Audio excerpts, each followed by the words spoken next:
Well, hello everyone. It is so fun to watch you all signing on from all around the world. We are so glad that you are here.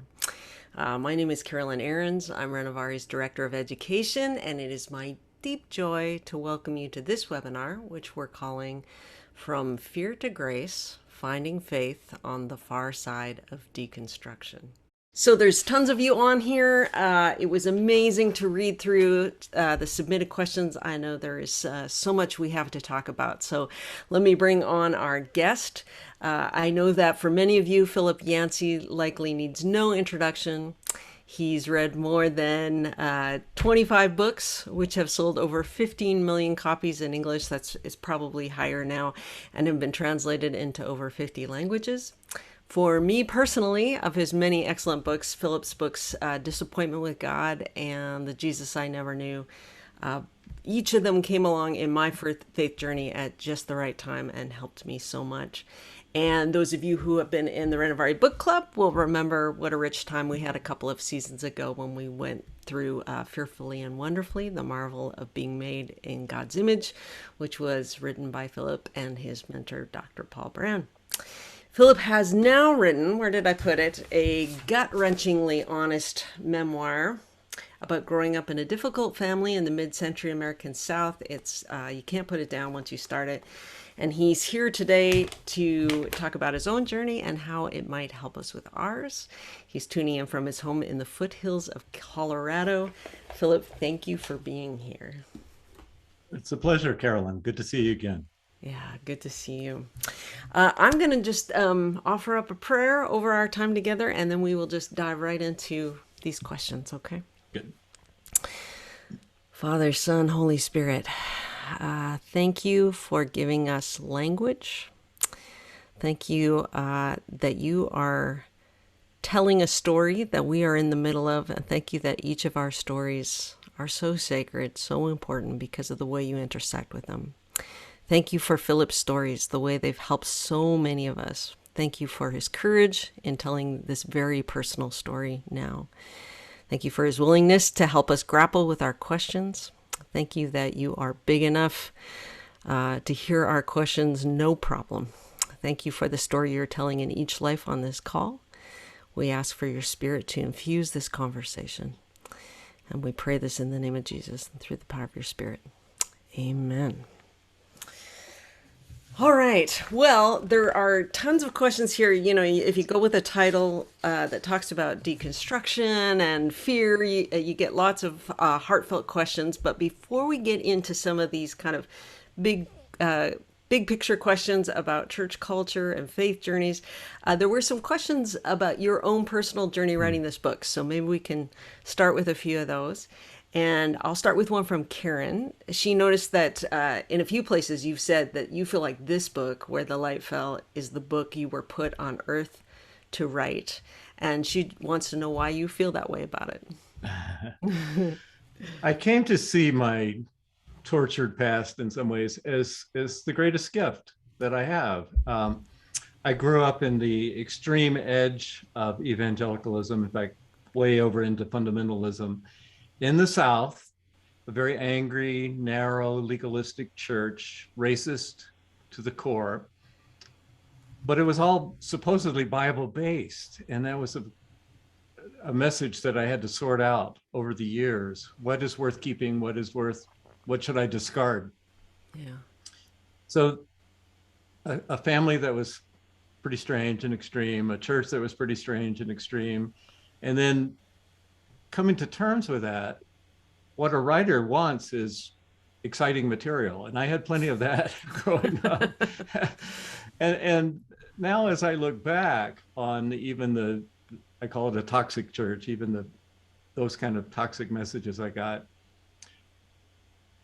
I'm grateful for growing up in that environment that was disciplined, that was Bible based, that gave me the tools to deconstruct later and try to put back together. Not everybody survives. You know, I happen to be able to survive and eventually go through a period of holding things in suspension and then trying to put them back together. Not everybody does that. My brother is one of the key characters in my book, 2 years older, had of course, the same family, the same church, and was destroyed.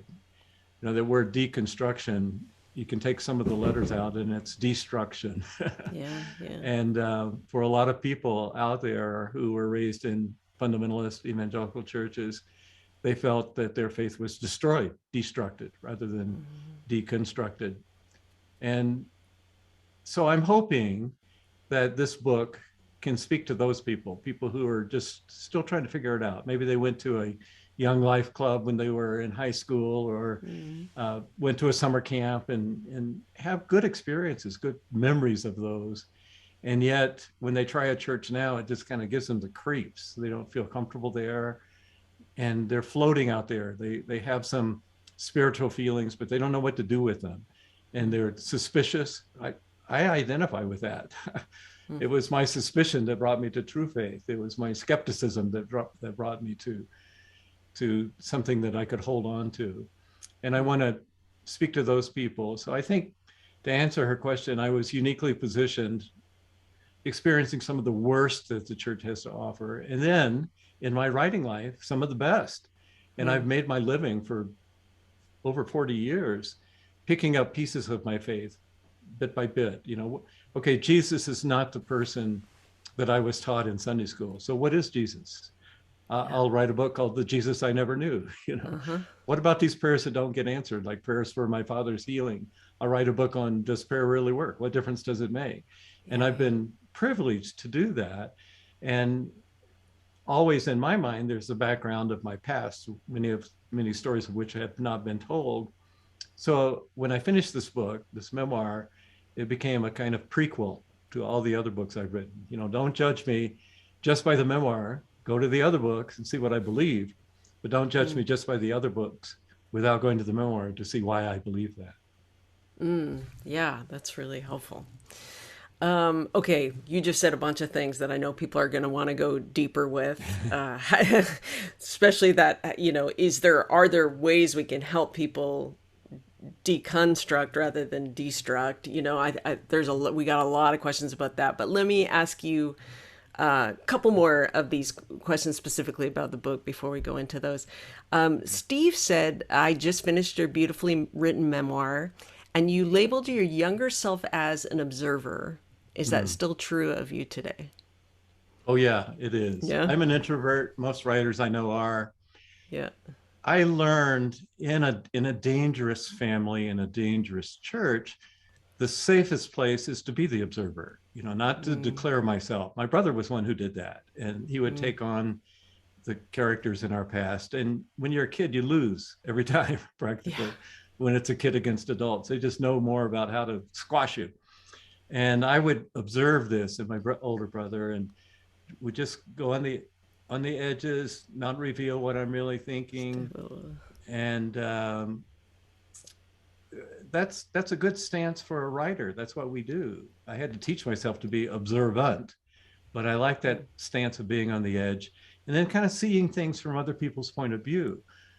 Even in high school and college, writing in the newspaper or the yearbook, simple things like that. It forced me to look at things from another point of view, and not be trapped in that environment that I was surrounded by, letting me step outside it and see it in a different way.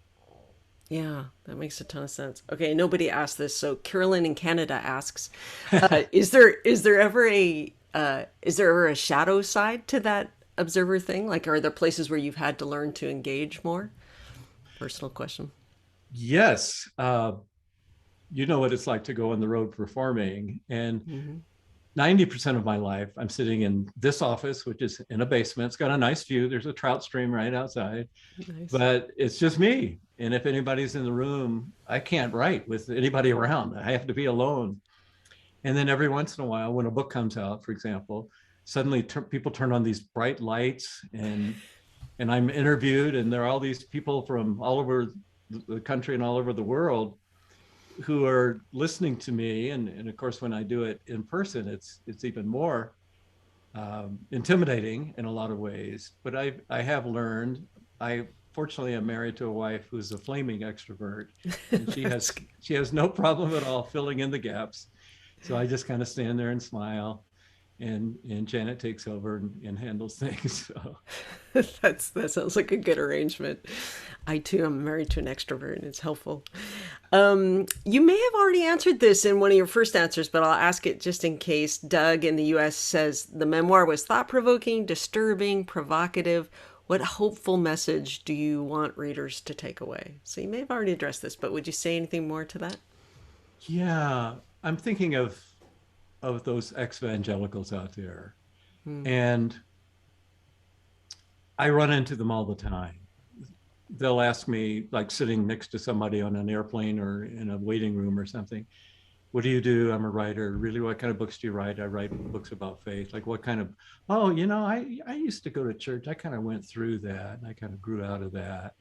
Hmm. Um, why did you grow out of it? Well, let me tell you my story. And they tell me a story of a bad church. And I just kind of smile and say, oh, it's a lot worse than that. Let me tell you my church.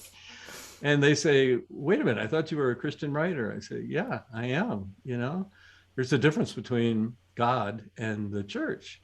And yeah, I threw out the kind of church I was raised in. I did have to distance myself from it for a time. Fortunately, I've been able to find some healthy churches since then.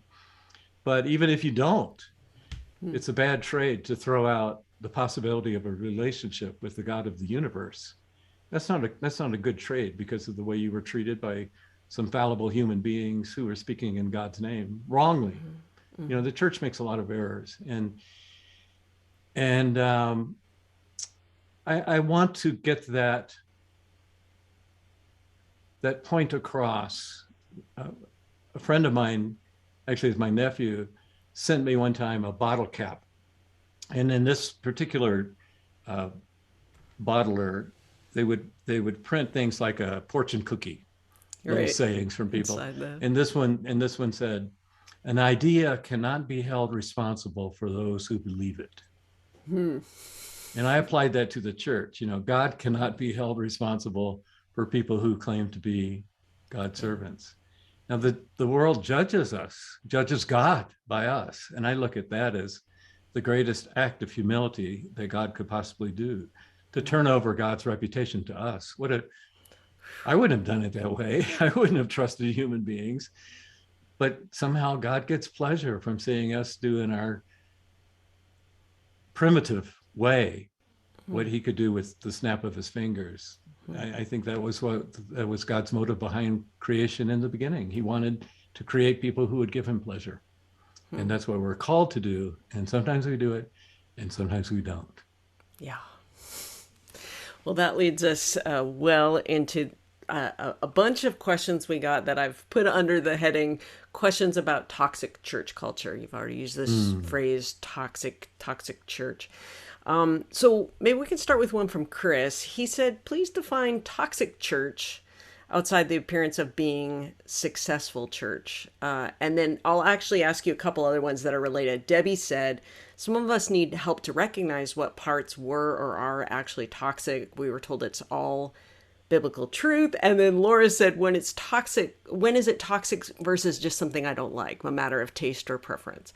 So that Mm. all of those seem to be pointing to this, like, how do we know when it's something that's not good for us, not healthy, not true faith, not really biblical faith, despite the fact that it's done in the name of the Bible or in the name of God. Right. Well, I'll start with some pretty clear ones. I was raised in a racist environment. The pastors of my church would mock people of color. Uh, I lived in Atlanta, Georgia. The most famous citizen was Martin Luther King Jr. Pastor from the pulpit would call him Martin Lucifer Coon. I mean, it was that Oh racist, my gosh. that kind of demeaning, appalling, blatant racism. Well, that's toxic. And when you're a kid, you're surrounded by that. All the white adults around you have the same attitude. You don't know, is it true or not? And when you find out it's not true, that was a huge crisis of faith for me, which hit me in high school days. So that's one thing. Anything that demeans, that doesn't recognize the image of God in another person, which my church Yeah. did not do. Then there's a whole area of narcissism. I've been listening to these podcasts. I know a lot of people have put out by Christianity Today, CT podcast on the Mars Hill, the church that kind of imploded in Seattle with Mark Driscoll. And the podcasts go well beyond that particular church and discuss a tendency of this kind of top-down, authoritarian, very narcissistic behavior by the leaders of church. That's another whole area. And then one of the things that Jesus seemed most upset about, the toxic faith in his day, was the Pharisees, which is strange, because if you chose one group of people as the holiest, the most law-abiding, Bible-believing, correct theology people in Jesus' day, that would be the Pharisees. Yeah. So why was he so upset with them? Because they got every little detail right, but the whole picture wrong. They started hanging around other Pharisees all day. They would compare themselves not to God, but to other Pharisees. And then those non-Pharisees, we're better than they are.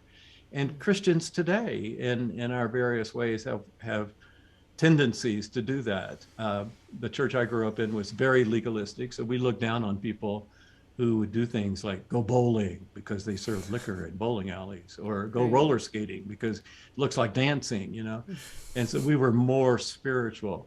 And Jesus really was furious at that kind of, I'm not taking those particular behaviors, but he was furious at that kind of ranking. He said, here you tithe your kitchen spices like salt and pepper and oregano and basil.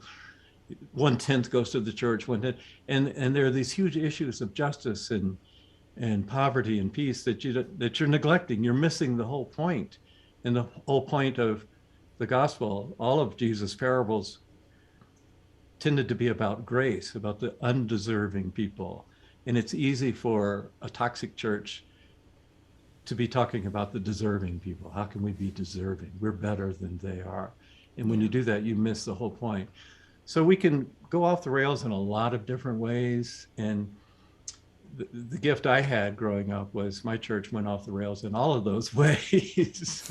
So it gave me the background that I could explore later as an adult, as a writer, trying to figure out, okay, where's the truth here? Because it's not what I was taught. So where is it? How can I find it? Yeah. And it is amazing to go through your personal canon of things you've written and see how there's sort of a book for each one of those toxicities, or a book or two that you've written about, okay, what does this look like in health? So I do get how this book is a prequel. It's really interesting. There were a lot of questions from people who are currently hurting from, as they kind of sift through. In some instances, it was like Jennifer wrote about being baptized at age 9 and looking back and realizing the whole motivation was sort of fear-mongering. It wasn't some movement towards God. It was a movement away from hell or whatever. So a lot of people wrote and asked, if I'm currently hurting, either from kind of sorting through what happened in my childhood or sorting through something that happened last year with a narcissistic pastor, just asking for help. How do I start to heal from this? Darla said, what are the best resources for helping people process spiritual abuse? Do you have thoughts about that? Places to start, places to go? I have over the years read various books that are helpful. I remember one years ago by Stephen Arterburn called Toxic Faith. That was the first time I'd come across that phrase. And when I read the book, I thought, that's what I grew up with. I would say, first of all, it's difficult to get through that recovery process alone. I think it's really important to find a healthy Christian, someone that is characterized by grace, where you feel you can just be honest, you can trust them with the information that you're sharing.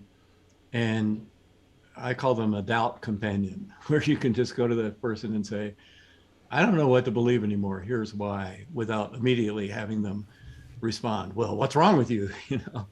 Yeah.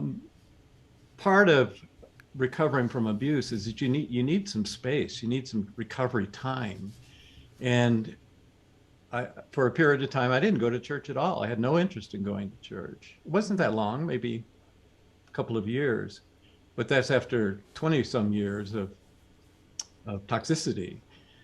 But there was an important period where I needed to just get away from it And then ultimately I did find some healthy people.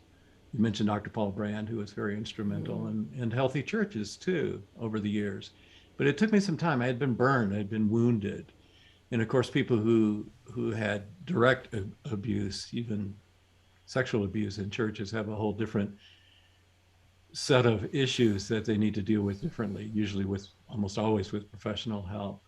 Um, but for most of us, I think the key is just finding some healthy Christians to be around. What are healthy Christians? Well, I think of what Jesus said. He said,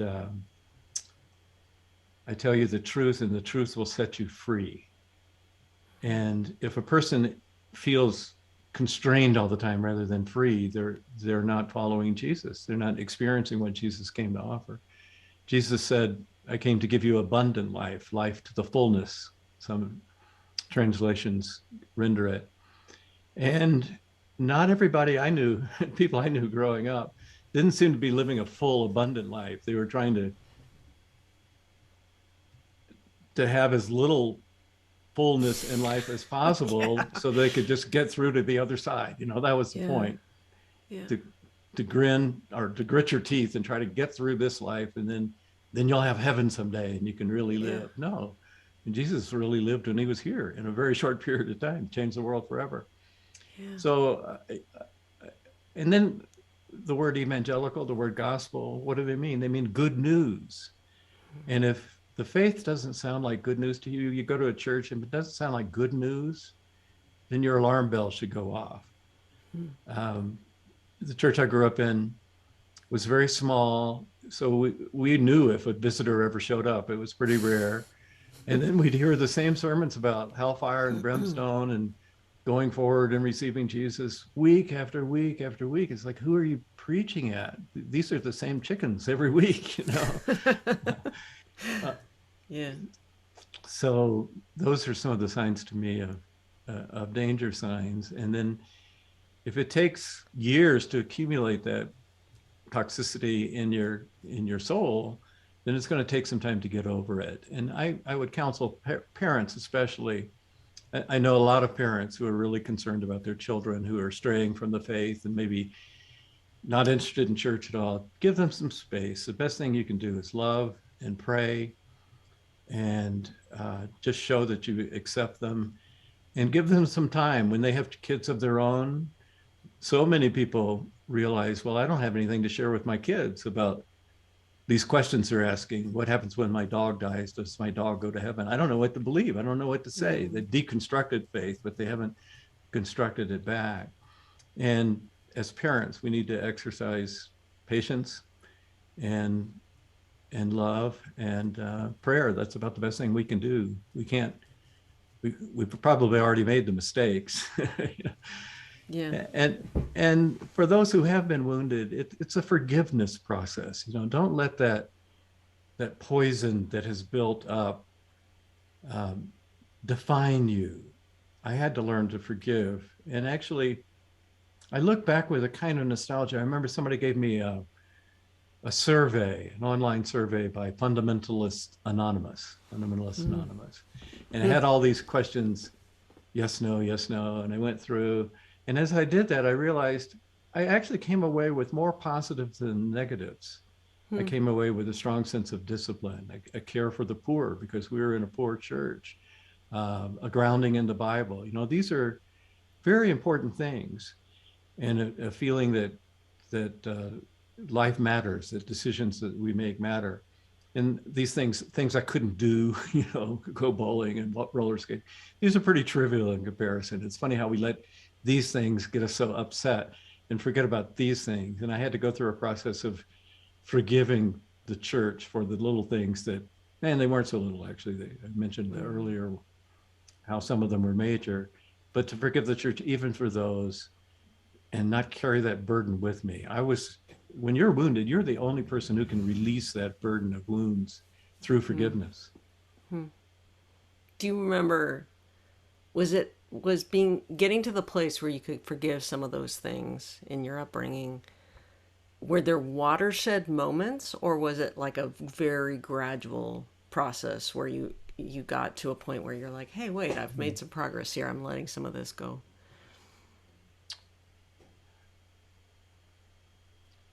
I think it was a gradual process. I think it was being exposed to health. And it took some time. Like Dr. Paul Brand, I was with him for 10 years. Actually, you only need to meet one truly healthy Christian to realize, hey, this thing can work. You know, there's sense here. And he was that person for me. I was a journalist. I'd interviewed very impressive people, and he was the most impressive of all, but the most humble, the most grateful. And and I realized that everything that Jesus said was coming true in this person in front of me that I could examine and turn around and try to figure out where's the genuineness here. And that's a word I have for the healthy Christians who are listening today as well, because I know in some rural communities, especially, it's hard to find a great church. It's hard to find a good church. One year in my little community, I went to every church in the phone book. There were 37 different churches. And that's a pretty threatening experience, actually. And you realize this is what God is trusting to represent God to this area of Colorado. That's a scary thought. But they come together, and some of those churches need just an infusion of 2 or 3 healthy Christians to show them another way. You know, the church is not just about filing in, sitting there, listening to it, and filing out. No, it's about being inspired, infused, getting the nourishment that you need to go back and indeed present to the world what a human being is supposed to be, which we believe is connected to Jesus. Yeah. You've managed to answer so many of these first bunches of questions, which were, what should I look for if I need to heal? You've talked about find one healthy person. I think it's interesting as sort of the idea of deconstructing faith with the goal of reconstructing it more healthfully, stripping away the pollutants, finding what's true in there. As that has heightened, it seems like in the air, we hear more and more people talk about deconstruction. We've also heard more and more interest in spiritual direction and finding a healthy person. We've seen even more people come to Renovaré looking for a place to reconstruct. But whatever that looks like, finding a healthy person. And then we had this whole cluster of questions of how can I help my kids? How can I help my friends who are in pain? And you've said a couple things.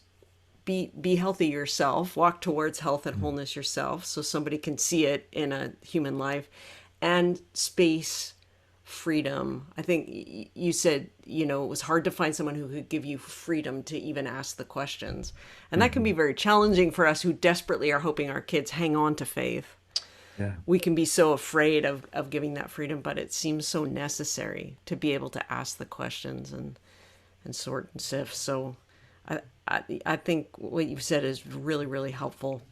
Carolyn, I would like to say one thing. Yeah. That word deconstructing for a lot of people is very threatening. For me, it's very threatening. Somebody said, define deconstructionism. Yeah. But another way of looking at that is a phrase, 3 phrases that I heard from Richard Rohr, who's a Christian author, Franciscan. Yeah. And he says, we go through these kind of phases, order, disorder, and reorder. And boy, does that define my life. In the memoir, Where the Light Fell, I describe each one of those. Almost inevitably, when you grow up, you kind of absorb what your parents say, what your pastor says, what your teachers say. They define the order for you. And you just accept it. That's what kids do. And then later you find out, wait a minute, my friends have different parents and they see things differently. And they say Black people are not inferior, in my case, for example. And I went through a period of disorder. I don't know what to believe, because the church lied to me about race. They were wrong. So maybe they lied to me about the Jesus and the Bible. So what do I believe? And that's the scary part, especially for parents, when they see their kids go through that. They think, oh, no. But as Richard Rohr says, the mature person, we all go through those phases, really. The mature person comes to a place of reorder, of reconstruction, and just that simple order, disorder, reorder may be helpful to some people, because I know the deconstruction thing can be confusing and a little threatening, but we all do that. Now, I had the privilege as a writer of going through things like Jesus and prayer and the Old Testament and these things one by one, and spending years writing books about them. That's my reorder process. And I feel very privileged that I was able to do that. Not everybody can, most people have jobs. That was my job, and so I do feel privileged, but we all internally do that. And yeah, so chill, Yeah. It's just a normal human process of maturing. Very few people who are 80 believe exactly the same thing they did when they were 15, for example. Well, and it would be a bad sign if they did. Yeah, right. If nothing grew in all those years. Yeah. And you're making me think too of how Walter Brueggemann works with the Psalms, and says the Psalms are orientation, disorientation, reorientation. Like it seems to, same kind of movement, right? It seems to be a necessary movement to grow into a mature faith. Even actually, if you haven't come from an incredibly toxic environment, there's probably still going to be some of that order, disorder, reorder for your faith to become your own. Yeah, really helpful. A couple more things before we switch trajectories a little bit. Some people are asked about what they see now, sort of how your journey maps onto what's happening with the church, particularly in North America. And I know we have people tuning in from all around the world, so you'll each need to do the translation necessary to your context. But certainly in North America, we're aware of a high intersectionality between evangelicalism and politics. And some folks had some questions about that. Let me see if I can find one of those questions and put it to you. So Marcy asked, how do we think about or respond to some Christians or churches who are politicized and equate God and country with Christianity and patriotism? Yes, I saw an interesting article the other day. In most surveys, the number of people who self-identify as evangelicals has been going down for various reasons. But then they saw kind of a slight uptick. I think it was the Pew Foundation. And so they did this further investigation, and they found out that people who voted for Donald Trump thought, oh, then I must be an evangelical. They didn't even know what an evangelical was, but they hear that evangelicals vote for Donald Trump. So, oh, I must be an evangelical. Well, talk about getting the cart before the horse to define our faith by our politics. That's completely backwards. And I'm not making a political statement here. I'm just making a general statement that whenever the church gets in bed with politics, guess who wins? Politics always wins. The church always loses. And I've just seen this over and over in church history. Again, I'm not talking, I'm raising a warning flag about that tendency in the United States right now, because no matter what side it comes from, the church always loses. So, for example, if you go to Europe, maybe 2 to 3% of people ever go to church. Why is that? Because they had state churches that did things that were not Christian. So the state church in Germany was solidly behind Hitler. On the buckles of the soldiers who marched into war for Hitler were the words, God mit us, God with us. They saw themselves as soldiers of God. Now we look at that and say, how could they possibly do that? They're slaughtering people, especially Jewish people. But that's what happens. When the church gets in bed with the state always wins. It co-opts the church. It's happening right now in Russia, where Christian organizations were kicked out of Russia because of the Russian Orthodox Church. And the Russian Orthodox Church is Putin's favorite, and he spends millions of dollars building these new cathedrals, and the priests, toe the line, say whatever he wants him to say. And it feels good if you're one of those priests when you've been persecuted, but it never ends well. It just never ends well. So that's a serious concern to me. And then the various issues that are coming up, the racism and poverty and systemic injustice and these kind of things, these are not new. We went through these in the 1960s, and suddenly they've come back in spades. And it's a divisive time. and some of the divisions are important things to divide, to disagree over, but some of them, I've talked to many pastors who feel completely stuck in this kind of vaccine, no vaccine, masking, no masking. I'm sure Mm-hmm. listeners in some of your churches are experiencing that. And it just seems strange. One of the comments I make, reflecting back on my background, is how much of my experience with the church was defined by fear. We were afraid. What if we elect a Catholic president in John Kennedy? Everybody in my church got a copy of If America Elects a Catholic President. And it didn't come true. And then Y2K and AIDS Mm-hmm. and secular humanism and just one thing after another. And now it's masking and back. Perfect love casts out fear, the Bible says. And to me, that's a danger sign. If we're going around afraid and angry and divided, these are not healthy characteristics. They're certainly not what Jesus asked us to convey to the world. Things like servanthood and love and grace and unity. People don't think of those qualities automatically when they think of the church right now, and that's a danger sign. It means Yeah. we're not fulfilling God's desire for His body. Do you have any coaching for a community of people in a church that just genuinely disagree, whether it's on what the right political strategy is for the country or what the right COVID response is? What did one person asked? Alan asked, are there things the church can do to overcome polarization and division that could actually serve as a catalyst for the future, Mm. or the culture, where the church, instead of being, we're talking about recovering from the church is meant to be a light on the hill, salt in the Right. world. What are the sorts of Right. things that just a local community of people, and I don't know if you have answers for this, it's a hard question, but a local community of people can do when they genuinely see things differently, but want to somehow be the body of Christ together. Do you Sure. have any Yeah, suggestions? I do. I heard a TED talk, and the speaker started out, he's not addressing a religious audience. He started out by saying, how many of you in the room have a close relative, no further than a cousin or an uncle or something, who voted for somebody that you cannot possibly understand? And of course, everybody raised their hand, Yes. from both sides. Yes. And then he said, how many of you still have a relationship with that person? And almost everybody raised their hand. Somehow we can do that in families. We just learned we don't talk about these things around the Thanksgiving dinner. And I think the church will have those kind of divisions. This is not new. Read the New Testament. In those days, the divisions were over how much of the Jewish law should we require of followers of Jesus.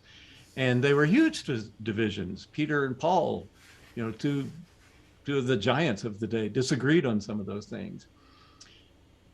So how do you deal with it? Can the church be healthy? Yes, I think they can.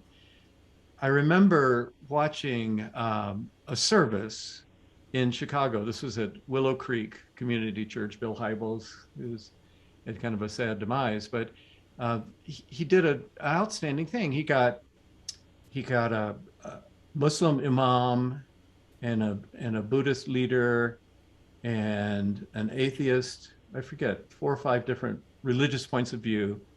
And he asked them 4 different questions. And one of his staff members represented the Christian view. What do you do to get rid of guilt? Uh, what do you believe happens after death?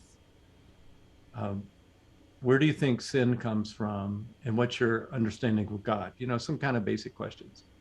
And it was very helpful. And as I listened to each one of these people, I thought, boy, the Christian position makes sense. It really deals with these issues. Some of them deal with one of them in a pretty compelling way, but the Christian one seemed to answer the 4 or 5 that he set out in a very holistic way. And I'm thinking, like, now in our country, wouldn't it be great to have immigrants on stage just saying, let me tell you what it's like to be an immigrant. I love this country. I've never lived anywhere else. I'm a dreamer, but I can't get a job. I can't get a driver's license. Just explaining the immigrant experience. Or a homeless person. What if a homeless person came to my church and was carefully being interviewed by people? Maybe we have a relationship with the homeless ministry, and we can, let them organize the thing. The church can be a place to facilitate understanding and what I call grace healed eyes, seeing the world, seeing people through the eyes of grace. And I think we should be doing that. I read a book by one of your Canadian authors, Lee Beach, called it The Church in Exile, saying that we shouldn't be surprised that the church is shrinking and that it's becoming less a part of culture in Canada and now in the United States as well. The church has always been in exile. Think of Israel in the Old Testament, always this tiny little group of people. Think of the church that Paul knew under the Roman Empire, this tiny little group viewed as a cult, a sect of Judaism. And yet that's when the church thrives. It's when it gets close to the positions of power that the danger shows up. And in it, he said that I forget what he said, frankly. But it may come to me before the session is over. Okay, it pops back in your head. But you're actually getting at both Philip and Kathy had questions. I remembered what he said. Oh, go for it. He said, instead of going to a Bible study or a small group meeting, maybe what we need to do is start being around people who are unlike us. The church should never isolate itself. It has to go out into the world. And maybe we should be among people who are most unlike us. And when you've got people on both sides of an issue politically in the church, one of the best things you can do is assign them a similar servanthood experience, like prison ministry, for example, or working with the homeless. Put a Democrat and a Republican together on the same task, and they're going to face the same social problems, and they may not have the same social solutions, but the experience of getting to know the people that create these issues is an important way to understand what's really going on and what it's like trying to live in the way that they're living. I love that. When I was going to university, we had it was a Christian university. We had a director of student services who would give us all a quiz and see who were leaders and who were followers. And then just for fun, he would put all the leaders in a group and all the followers in groups just to mess with everybody. Yeah. But this idea of people who are on different sides of the aisle, putting them together on the same initiative or opportunity to serve, that's really powerful. And it also makes me think of, we had Shane Claiborne address some folks in the Renovaré Institute recently in our Chicago group, and he said most of us don't have a compassion problem, we have a proximity problem. Ooh, that's good. We're not close to the people who are hurting or the people that we're judging. If we can, it won't solve everything, but if we can start being together, I think you're getting at that. So many good things to talk about here. We titled this From Fear to Grace, and we did that because towards the end of your memoir, you sort of identify these two great themes in your life and in your writing: suffering and grace. This right. Movement for grace. And just that title, From Fear to Grace, sparked so many questions in folks who are on this call today. Paul in South Africa said, fear is a big motivator in churches. What has helped you in shifting to living more out of grace? And you've sort of been talking about this whole call, but a lot of people wanted to know, if I've been raised in a faith or just my temperament in a culture that is saturated in fear, how do I begin to move towards grace? Does that spark anything for you? Yeah. Two great motivators are fear and shame. And the church over the years has perfected ways of appealing to those. The problem is they bring with them a lot of baggage, and also a lot of people never survive. In the memoir, Where the Light Fell, I tell the story of my brother. And here we are with the same circumstances, and yet the fear and the shame worked in a destructive way inside him. So to this day, he declares himself as an atheist. Interesting story. I finally got my brother on a telephone call with our mother. I tell the story of their estrangement. They hadn't spoken in more than 50 years. He's 73 years old. And I got them on a three-way phone call. The first time she had heard his voice in 51 years. This is after I finished the book. Yeah, because that doesn't happen by the end of the book. You're sort of hoping it Right? will, and it doesn't. Okay, I so know. you got them on a call. And it didn't change much. So Okay, it's not like you're missing it's anything. not, But my brother was so strong. I am an atheist. And she would say, his mother, my mother, would say, I don't believe you are an atheist. I am too an atheist.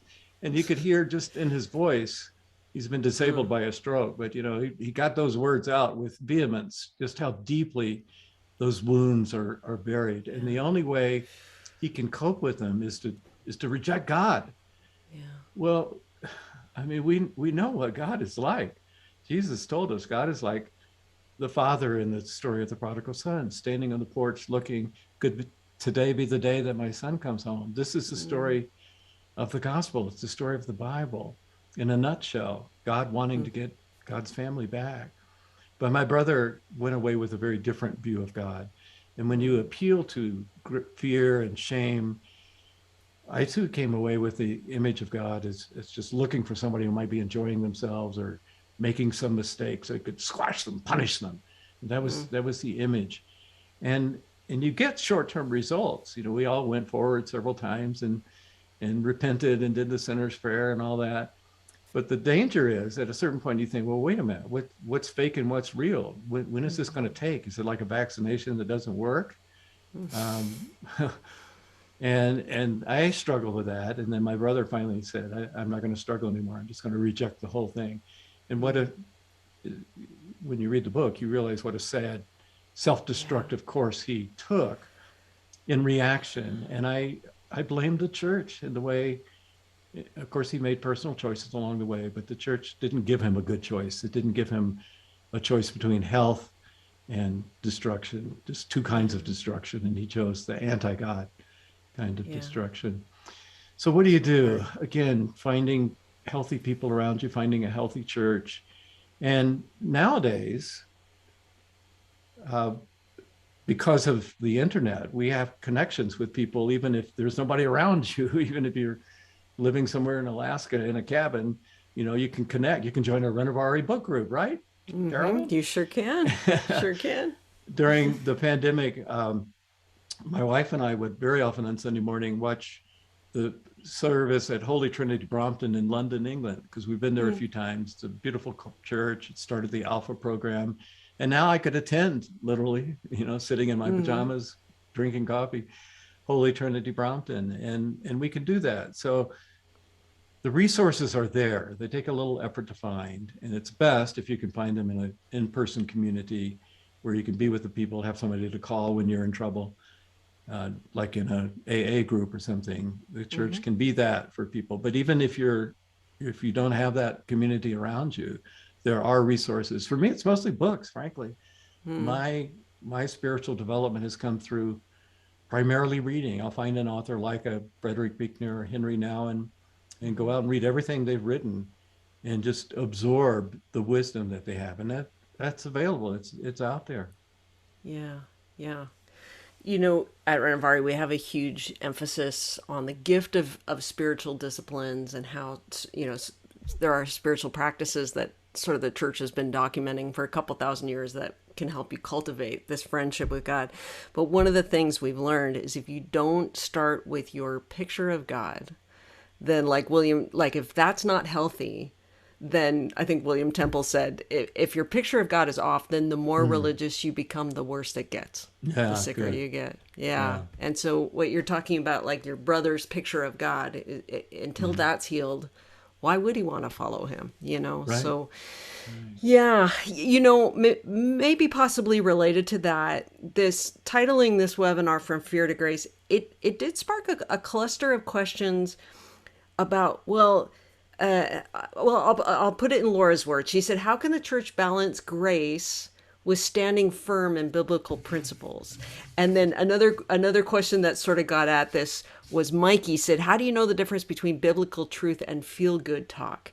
And there's this fear, I think, underneath those questions, not to put words in these people's mouths, but how do we know we're not just, saying things to make each other feel good and somehow straying from what the Bible requires of our lives or ideas of holiness, things like that? How do you respond to those kinds of questions and fears? Yeah. Whenever I speak about grace and have an open question period, inevitably someone will say, what about Bonhoeffer's cheap grace? Which is kind of a way of getting at the same question. And I say, grace isn't cheap or expensive, it's free. it just doesn't apply. And then I unpack that a little bit. So much has to do with motives. Yes, there are biblical principles, and we work hard on that. The church, well, John said that Jesus came full of grace and truth. And I look at church history and man, we've worked hard on that truth part from the very beginning. These church councils and creeds and reformations. And now, last estimate I heard, there are 54,000 different denominations. Why? Because each one has a little different view of what truth is. But Jesus came full of grace and truth. And all of Jesus' stories and his sermons tended to be about grace, not here's what you should believe. There's some of that, but mostly about here's how you should act, especially because to the downcast, to the unworthy, because that's how people will understand how God acts toward us, who are all unworthy. And so I'm just looking for some balance there. And yeah, we want people to follow the Jesus way in their behavior, but what's the motive? Is it fear of punishment, or is it the Jesus life that's just kind of coming out of us?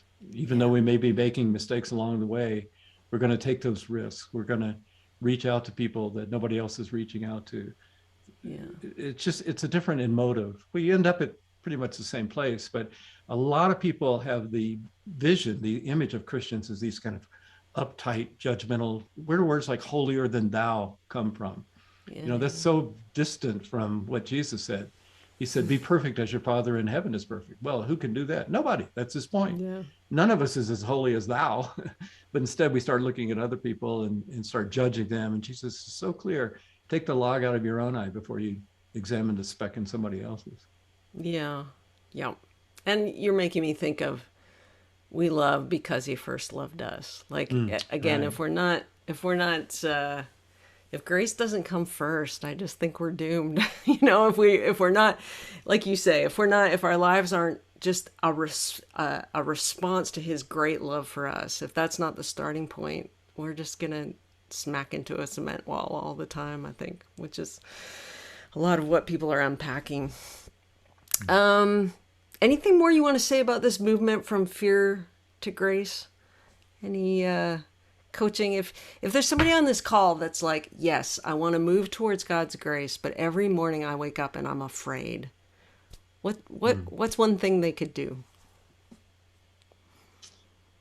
Well, I learned a lot about fear climbing mountains, Carolyn. I live in Colorado, and we have 54 mountains over 14,000 feet, 4,300 meters for you guys. And thank you. Appreciate the translation. There are so many times when I felt fear, and actually I realized this is how I'm going to be able to climb that mountain, because my heart is beating faster. Actually, sweat glands are making my fingers have more traction. My muscles are tensing up. These are things that are allowing me to do it. And so, yeah, the fear may hit you, but don't let it beat you. Let it be a motivator. Yeah, fear can be a good thing. Fear of displeasing God, I think, can be a good thing. One practice I have at the end of the day, I notice in the Gospels, Jesus is on earth, but God the Father actually speaks 3, I think maybe 4 times. But every time he says exactly the same thing. He says, this is my beloved Son in whom I am well pleased. And it struck me, that's why God created earth in the first place. He wanted lots of sons and daughters in whom he is well pleased. Mm. And every once in a while, I'll do something at the end of the day, and I think, did I do anything to please God today? Mm. Yeah, I think I did. Mm. A lot of times, did I do anything to displease God? Yeah, I'm pretty sure I did, Yeah. But for someone like that who lives with fear, lives with guilt, it's easy to think only of the times when you displease God. Uh, Mm. Allow yourself to experience God's pleasure. God Mm. wants to be pleased. God wants to rejoice. God wants us because it's for our benefit. It's not just to check off a list that God says, okay, we made the cut. We're better off in every way by following the Jesus way. And the world is Mm. better off if we Mm. care for those who can't care for themselves. If we reach out with love and concern toward others, if we don't make fun of people who are different, who are disabled, who are of a different color, if we recognize common humanity, these are healthy things.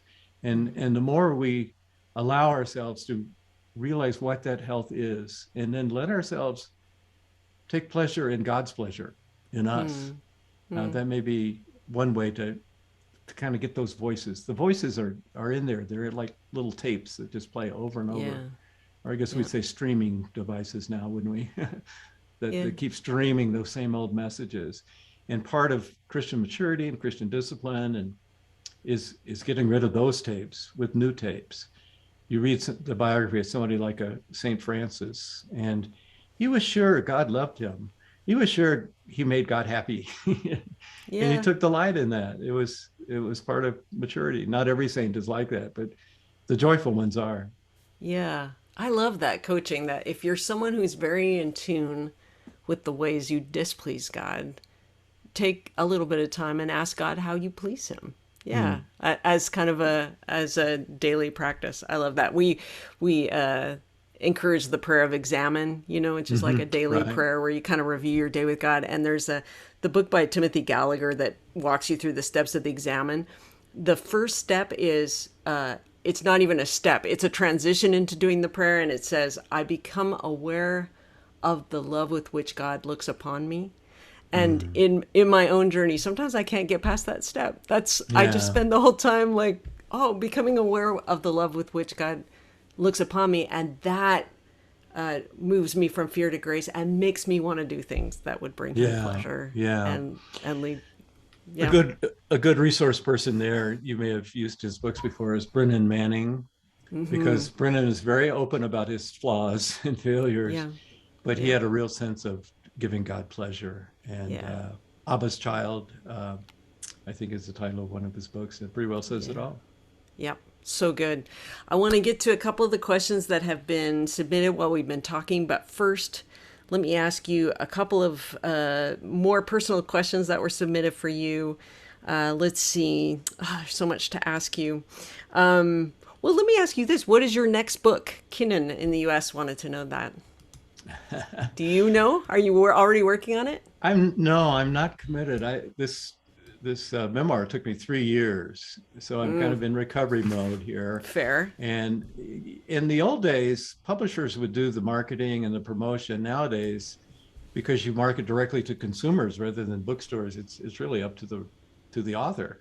So I've been on a bunch of podcasts and appearances like this one. I haven't done the actual tours, but kind of virtual tours, even in different countries.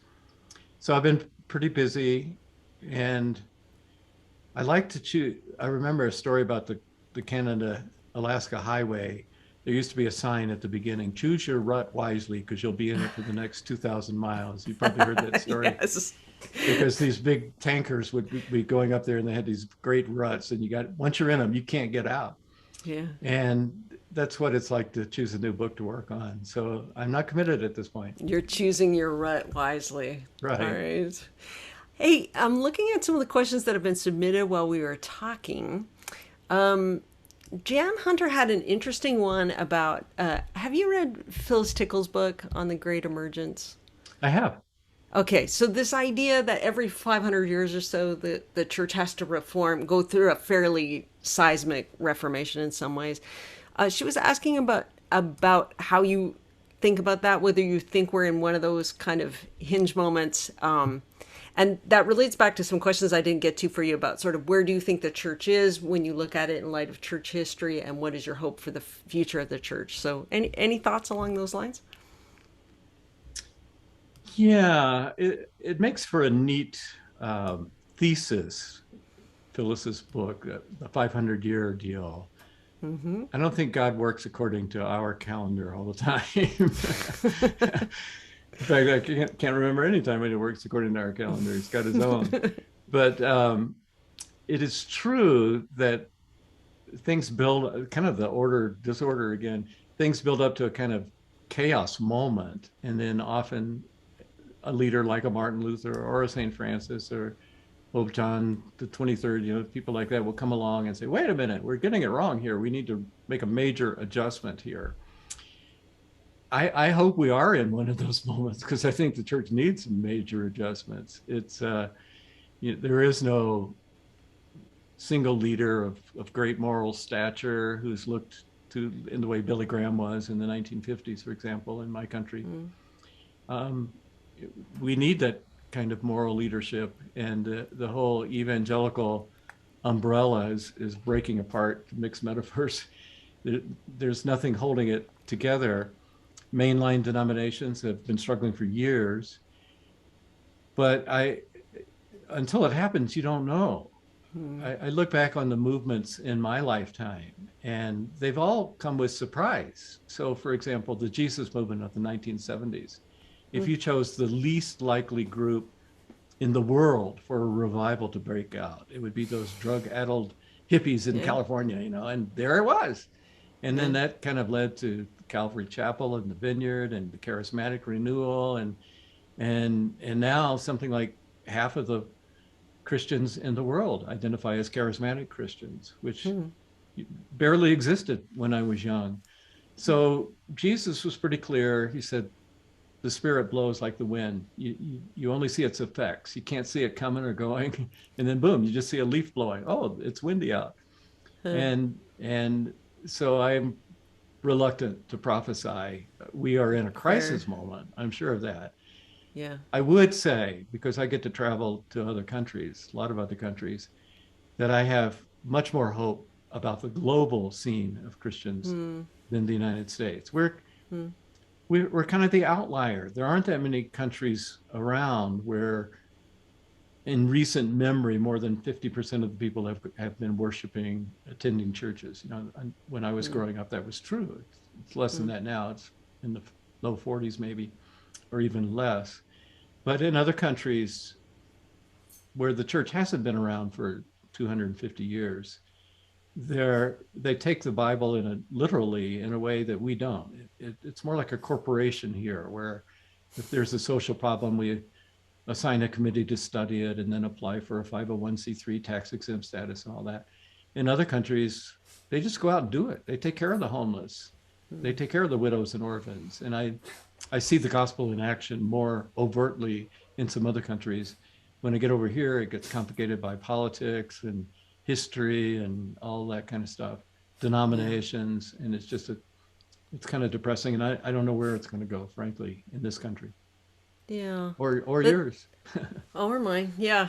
The thing I'm sort of hanging on to that you said earlier is just traditionally how much, or historically, how much healthier the church has been when it has been in exile, or when it has been the underdog, than when it's been in power. And I still see a redemptive trajectory in the decline here in many ways. Or I wouldn't be surprised if God doesn't do something very redemptive. Right. Yeah. There's a great quote by G.K. Chesterton, who said that he mentioned 5 key moments in history where it looked like the church had gone to the dogs, like it was about to disappear. The Turkish invasion of Europe and all this kind of stuff. He said, but in the end, in each case, it was the dog that died. And it kind of sparked a renewal. And we may be in one of those low point moments right now. And yet it wouldn't be the first time. That's right. That's right. God seems to be kind of good at that redeeming unlikely situations thing, as you just have spoken to. All right, let's Jennifer asks, What is your definition of grace? I know you wrote a book called What's So Amazing About Grace. What is your definition of grace? Yeah. I don't really define grace. The classic one is undeserved favor or unmerited favor, which you have to think about a little bit. But Jesus never defined grace. He told a lot of Hmm. stories about it. And the stories Hmm. are shocking and kind of counterintuitive, and they make you scratch your head. The one phrase that I came up with in writing that book that comes closest to a definition is um, that no matter what we have done, God loves us regardless, not because of things that we have done, but because of who God is. And I think that's the most important part. It is undeserved. You can't say this person deserves more grace than that person. Grace is free, and it's like the rays of the sun. God is just pouring out love and grace, and some people have the receptors to get it, and some people don't, or turn it off in many cases. But there's really nothing that we can do to make God love us less. Those rays keep coming out regardless. And there's Hmm. nothing we can do to make God love us more. If I'm more spiritual than you are, God doesn't love me more. And that's where we miss it. We miss one or the other of those. We either think we're unworthy, so we don't deserve God's grace, or we think we're more worthy than other Hmm. people. And Hmm. whenever we do that, we lose grace. So Hmm. grace is something not that you define, but something that you feel, that you experience. Hmm. And tell stories about your retelling of the prodigal son. Yeah, it's in that book, right? Where the you retell the story of the Right. prodigal son as a young girl. Yeah, that's an incredibly powerful story. Sometimes our president Chris Hall will read that Mm. story when he's teaching on grace, and it's yeah, our lived experiences sometimes can teach us more than a definition ever could. Anything else you would like to address before we begin to wind up? Is there something we've left unspoken that would be helpful to speak? Well, I would say this in a memoir. Toward the end of the book, I called it a verbal selfie. I felt kind of awkward because as a journalist, I'm always writing about other people and Yeah. occasionally sneak in little stories from my own past. But this one was all about me.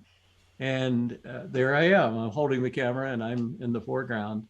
And that was a different experience for me, and vulnerable and scary in some ways. And I tried to be very honest about the good, the bad, and the ugly. I was trying to capture that moment of that evangelical fundamentalist slice of history that many people Mm-hmm. shared parts of, not everything. And I do talk about the flaws of the church, no doubt about it, flaws of my church. But when I put it all together, really nothing got wasted. Mm. There's some things that happened that I wish had happened in a different way, but I really had no regrets because God can redeem the worst of circumstances. That is the theme that I take from the New Testament, especially Romans 8 and Paul's beliefs that we don't have a promise that only good things will happen to us. In fact, the opposite is true. Yeah. And I began my memoir with the story of my father. People thought he would be healed. It's a good thought. It would have been great if he had got healed. But they were wrong. They took on themselves a prerogative they didn't have the right to take, and actually removed him from an iron lung, and he died because of their error, their theological error in understanding what God's will is. And they tried to speak for God in a way they had no right to do. Mm. And so even that, even the wounds of childhood, I can now see that God can take those and weave a tapestry of meaning. So I, my wife would always be a little concerned about me when I would take off into the mountains for a week and struggle with some things from childhood that she knew were painful. And I always come back Mm. smiling. Oh man, I got so much done this week. I mean, wasn't it painful? Yeah, but it was useful. It was Mm. useful.